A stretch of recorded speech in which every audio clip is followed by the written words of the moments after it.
पाप पुण्य, स्वार्थ परमार्थ सभी में समान रूप से विद्यमान ओंकार। सत्य, परमार्थ और पुण्य मुझे पाकर आकार प्राप्त करते हैं। असत्य, स्वार्थ और पाप अपनी दुर्बलता के कारण मुझे अस्वीकार करते हैं। रोहिणी, अत्रि और अनसुया महामृत्युंजय का जाप प्रारंभ करते हैं। तत्पश्चात चंद्र और रोहिणी समुद्र तट पर पहुंच पार्थिव शिवलिंग बनाकर शंकर जी की पूजा करते हैं। दक्ष महल, आश्रम तथा समुद्र तट पर निरंतर जाप से शिव शंकर प्रसन्न होते हैं। शंकर चंद्र से कहते हैं कि तुम प्रत्येक मास के कृष्ण पक्ष में क्षीण होकर अमावस्या तक आकाश में अदृश्य हो जाओगे, किंतु मेरे वरदान के प्रभाव से शुक्ल पक्ष में पूर्णिमा तक तुम्हारा प्रभाव बढ़ता ही रहेगा। रोग मुक्त होकर चंद्रदेव भगवान शिव से प्रार्थना करते हैं कि वे ज्योति के रूप में भक्तों के कल्याणार्थ सदा यहीं विराजमान रहें। तभी से भगवान शिव सोमनाथ ज्योतिर्लिंग के नाम से वहां विराजमान हो गए। जब सर्वप्रथम भोलेनाथ ज्योति स्तंभ के रूप में प्रकट हुए, तभी से वो दिवस महाशिवरात्रि के नाम से विख्यात हुआ।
महाशिवरात्रि आई, सुखों की रात्रि आई, मगन मन डोले रे, कहो बम भोले रे, बम बम भोले रे, बम बम भोले रे, बम बम भोले रे, बम बम भोले रे, बम बम भोले रे।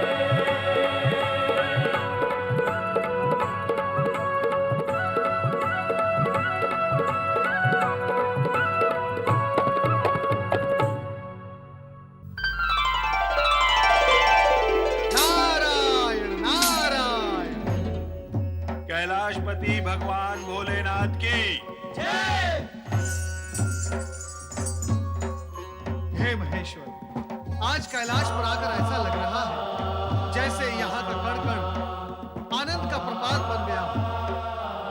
यहाँ की पर्वतमालाओं ने जैसे सत्य, शिव और सुंदर का रूप धारण किया हो। हे महादेव, ऐसा अद्भुत दृश्य और प्रकृति का विलक्षण रूप कभी नहीं देखा। आज महाशिवरात्रि है देवर्षि। प्रभु, शिवरात्रि की महिमा पर आप ही प्रकाश डालिए। सर्वप्रथम जब मैं ज्योतिर्मय स्तंभ रूप में प्रकट हुआ था, वो मार्गशीर्ष मास में आद्र नक्षत्र से युक्त प्रतिपदा का समय था। सर्वप्रथम विष्णु और ब्रह्मा ने मेरे दर्शन किए थे और तभी से ये दिन महाशिवरात्रि के नाम से विख्यात है। हे महेश्वर, इस शुभ दिन का महत्व बताने की कृपा करें। भक्तजन इस रात्रि को शिव कृपा पाने की इच्छा से हमारा पूजन करते हैं, किंतु ये इच्छा पूर्ण होना इतना सरल नहीं। क्यों प्रभु?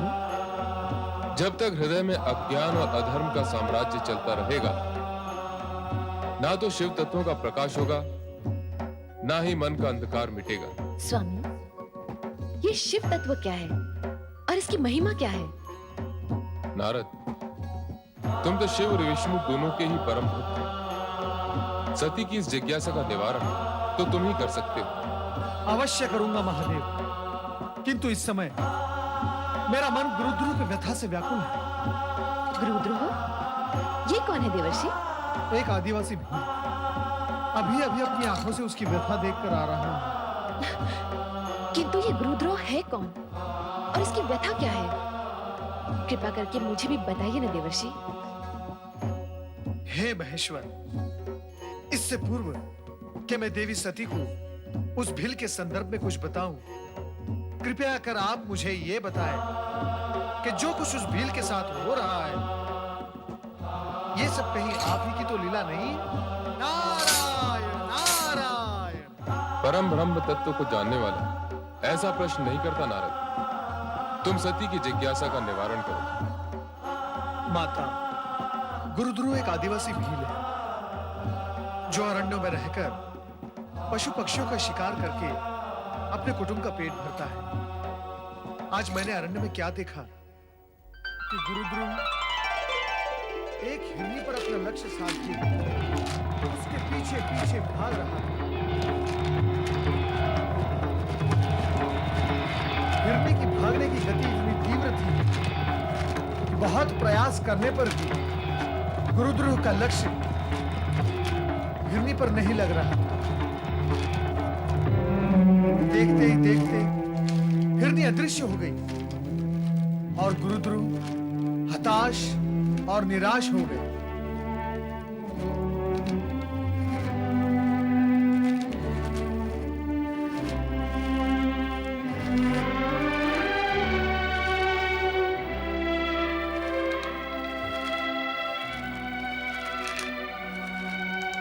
न जाने हिरनी किस दिशा में चली गई है। इस पेड़ पर चलकर देखता हूं।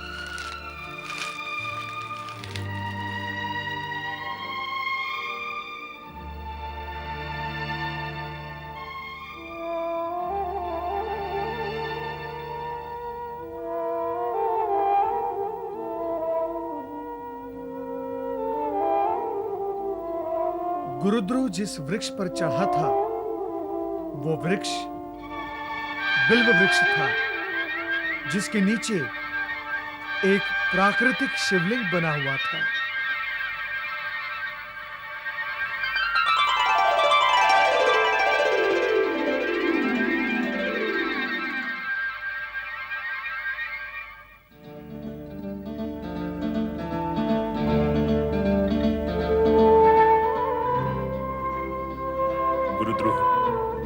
इस निरीह प्राणी के प्राण क्यों हरना चाहता है?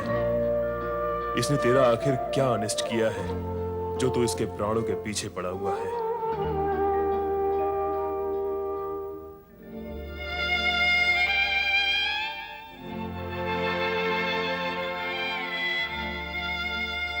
मैं जानती हूँ आपका छोड़ा हुआ तीर लक्ष्य तक पहुंचकर खाली हाथ नहीं लौटता, किंतु आज मुझे देखने के पश्चात भी आपने तीर नहीं छोड़ा। आप किसी दुविधा में हैं और मेरी मृत्यु की घड़ी टल चुकी है। मैं आपकी आभारी हूँ। मेरे पति और बच्चे आपके सदा ऋणी रहेंगे, आपके सदा ऋणी रहेंगे। नहीं नहीं, मेरे मन में कोई दुविधा नहीं है। मुझे तुम्हारा वध करना ही है। मैं आपसे विनती करती हूँ, मुझे छोड़ दीजिए, मेरे बच्चों का अनाथ मत करिए। तुम्हारे बच्चों की चिंता करके यदि तुम्हें छोड़ दिया तो मेरे बच्चे भूख से तड़प तड़प कर मर जाएंगे। नहीं, ये मैं नहीं होने दूंगी। मेरे पति और बच्चे मेरी प्रतीक्षा कर रहे होंगे। बस मुझे इतना समय दे दीजिए कि उनसे एक बार मिलूं और कह भी आऊं कि यही हमारा अंतिम मिलन है। भगवान के लिए मेरी ये विनती स्वीकार कर लीजिए। और तुमने छल किया तो? तुम न लौटी तो? मैं एक माँ हूँ, बच्चों की भूख का अर्थ समझती हूँ। मेरे छल के कारण आपके बच्चों का अनिष्ट हो, ये मुझे कभी सहन नहीं होगा। मैं आऊंगी, अवश्य आऊंगी, ये मेरा वचन रहा। प्राणों के भय के आगे वचन झूठे पड़ जाते हैं। और फिर भूखे के सामने पकवानों से भरी थाली या शिकारी के सामने शिकार हो और वो उसे छोड़ दे, ये कैसे संभव हो सकता है?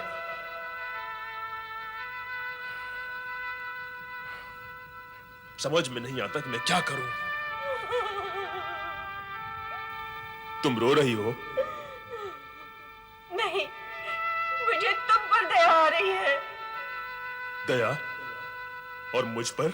हाँ, क्योंकि मैं तुम्हें तुम्हारे धर्म से विमुख कर रही हूँ।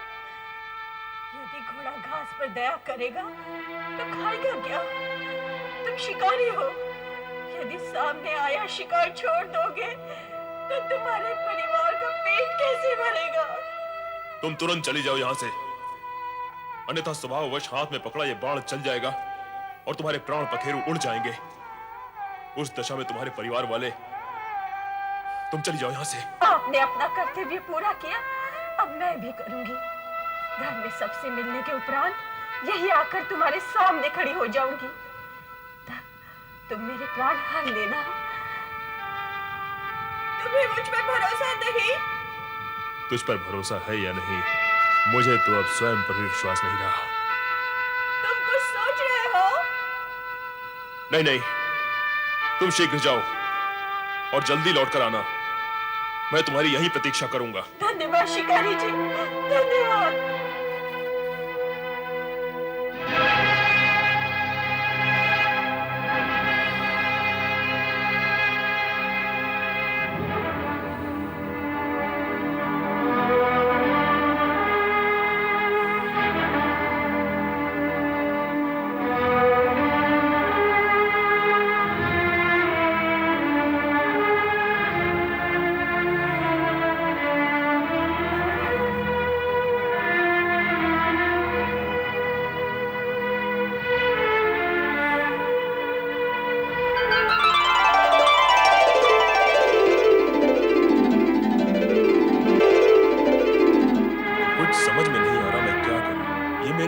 क्या हो रहा है? दया, ममता, करुणा, मैंने तो इन भावों को पहले कभी नहीं जाना, कभी नहीं समझा। मुझे अपने आप को संभालना होगा। शिकार करना मेरा कर्म है, मेरा धर्म है। मैं उसे नहीं छोड़ सकता।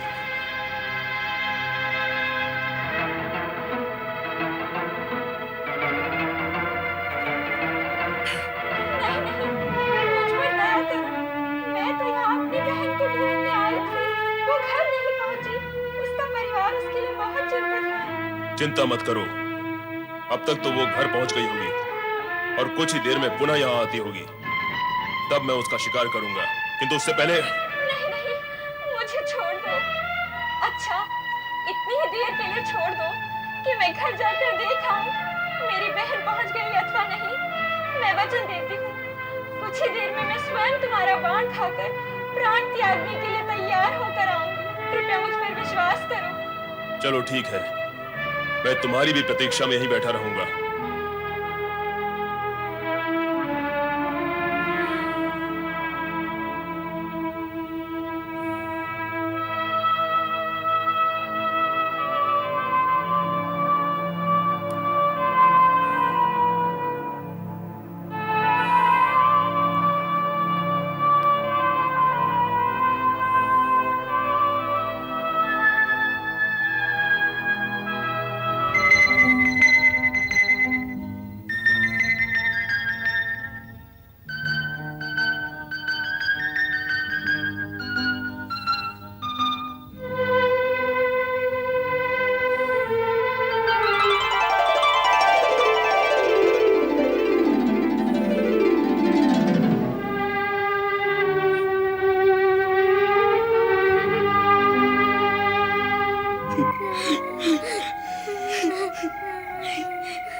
अब तक नहीं आई भैया, मुझे भय लग रहा है। माँ पिताजी को ढूंढने गई है, आती ही होगी।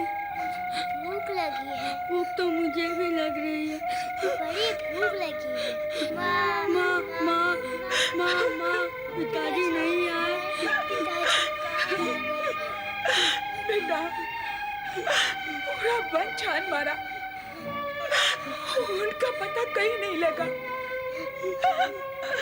मुझे तो शंका है कि कहीं तुम्हारे पिताजी किसी शेर, चीते या भालू का शिकार न बन चुके हो। नहीं माँ, नहीं, ऐसा नहीं।